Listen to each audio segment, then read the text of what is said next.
Have you ever heard of Fogo Island? I hadn't until I saw it on 60 Minutes. And you know you have done something right when a hotel on a small island in Newfoundland makes one of the biggest news shows in the world. The saying here goes, you'll know the Newfoundlanders in heaven. They'll be the ones who want to go home. And the adage comes to life on Fogo Island, a 90-square-mile patchwork of 10 minuscule fishing villages where clapboard houses the color of jelly beans cling to rock 400 million years old. Among its quirks, Newfoundland has its own time zone, half an hour ahead of the mainland. But wander through Fogo Island's villages and you might as well set your watch back to the 18th century. Back then, all you needed to get by here was a pig, a potato patch, and something called a punt. A small wooden fishing boat used in pursuit of North Atlantic cod, the species that once kept this place afloat. Seemingly every structure on the island was built in service of catching and preserving fish, with one gleaming exception, a $40 million luxury inn. Part edge-of-the-earth destination, part economic engine on stilts. If you don't know what Fogo Island Inn looks like, you have to Google it. It is futuristic. It is beautiful. Rooms go for thousands of dollars a night. It was the brainchild of Zita Cobb. She is a Fogo Islander. She is coming to town, to Edmonton, to talk about her success and maybe how Edmonton can do the same things in terms of transformational projects. Zita joins us on the line. So does Tina Thomas. She is the CEO of Edmonton Community Foundation. Good morning. Good morning. Good morning, Stacey. Good morning. So Zita, let's start with you. People must have people probably called you a little crazy, building a high-end hotel on an island home to just 2,400 people. Yes, I think for the Fogo Islanders, and I am a Fogo Islander, I grew up here, but I think it was maybe in the beginning a bit surprising and confusing. And I think over the time, because the inn, of course, it's been opened now we're in our 13th year, people have come to see differently. And I think that at the core of what we're all trying to figure out, and at the outset you mentioned Canada and how Edmonton belongs to Canada, or how proud we all are to see the G7 in our country. It's how we see the places we live, because the country is made up of these places. And sometimes we just need a small shift in how we see them. So you obviously saw something different in your community than other people saw. Why did you think that this $40 million beautiful hotel would work on your small island? I think the most important question is, how does the part belong to the whole? And to answer that question, we have to become intimately familiar with the parts, meaning the places that we live. And of course, the people who live there know them best. Then the question becomes, well, what is the whole? Well, we live in a globalized world, and globalization is rearranging, but it's not going away.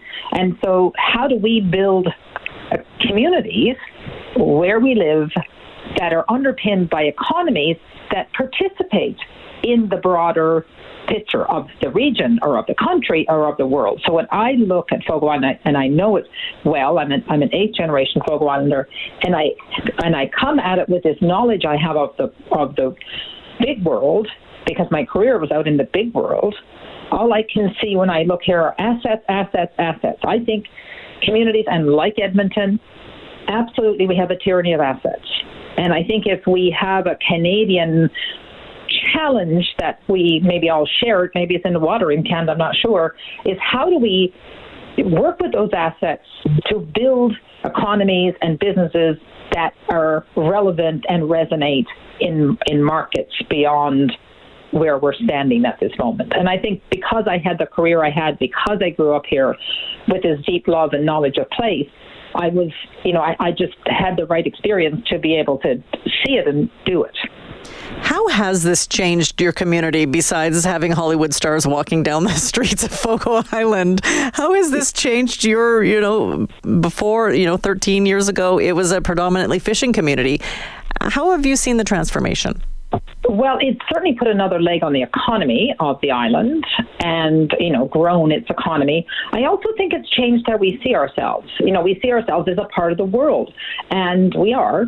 And I think it's made us all, a little bit prouder that people come here from around the world and see the beauty that's here and see the hospitality that's here and see the knowledge, the cultural knowledge that's here, and appreciate it.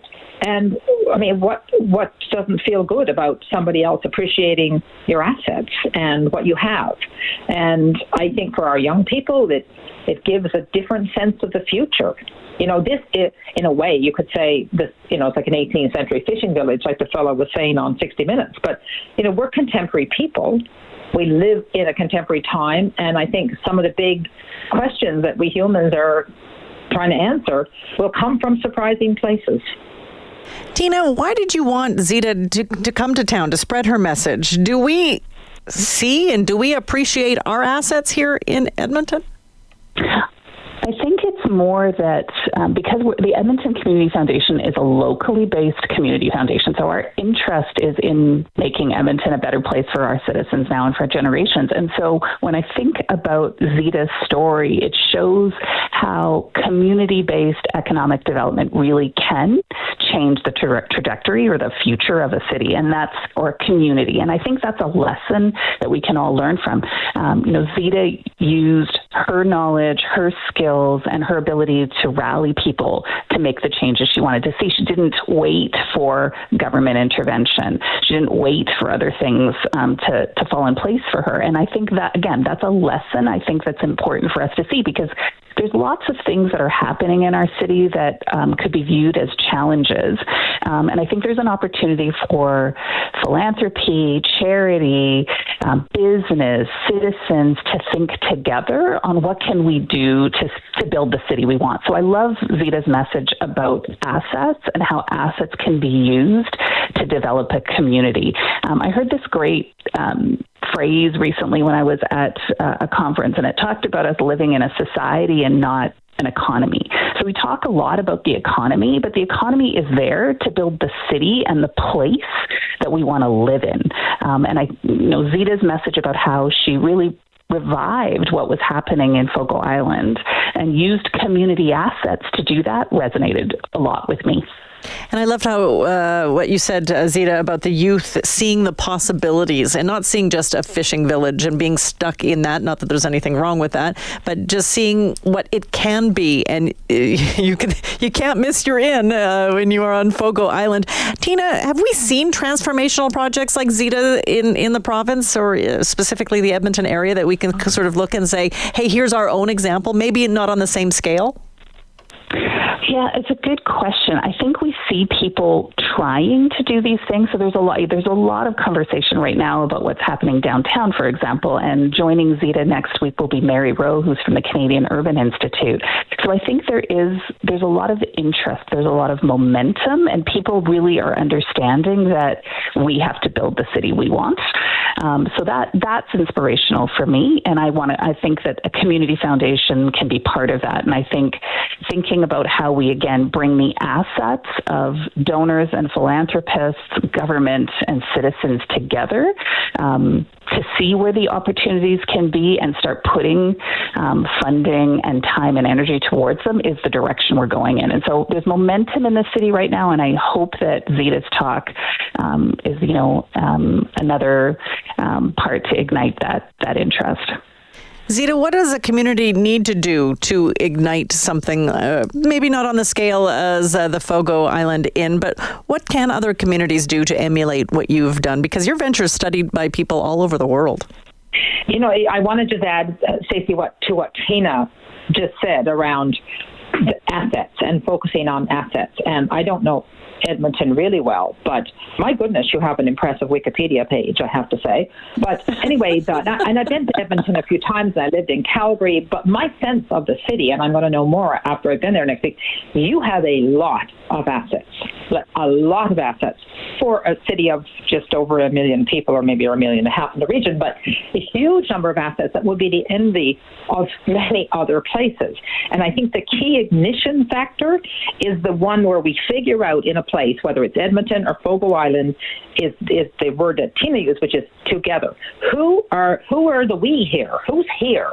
And starting with understanding who's here. A community is, in my definition of a community, is defined as all of us that are here, no matter when we came, all of the institutions and organizations, whether they're business or governments or not-for-profits, there's an us here, there's a we here, and how do we organize ourselves to come together to get this ignition? Because I think what tends to happen, and I see this a lot in different communities, we tend to be self-canceling, because I have an opinion that's different than your opinion, and my agenda is different from your agenda, and we don't have any natural ways of coming together around, like literally a kind of a kitchen table where we live, to say, how do we get more alignment in the things we're doing?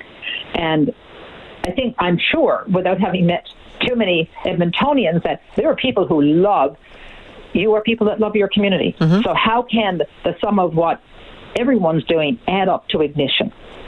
And I think so we call it an architecture for coordination, if not even collaboration, or maybe too high a bar, but how do we come together to get aligned action here?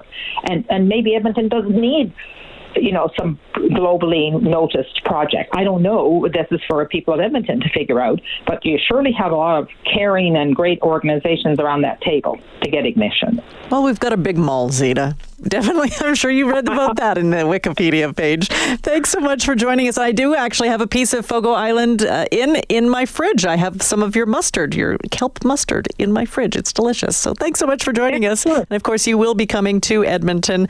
And thank you so much, Tina Thomas, CEO of the Edmonton Community Foundation, and Zita Cobb from Fogo Island in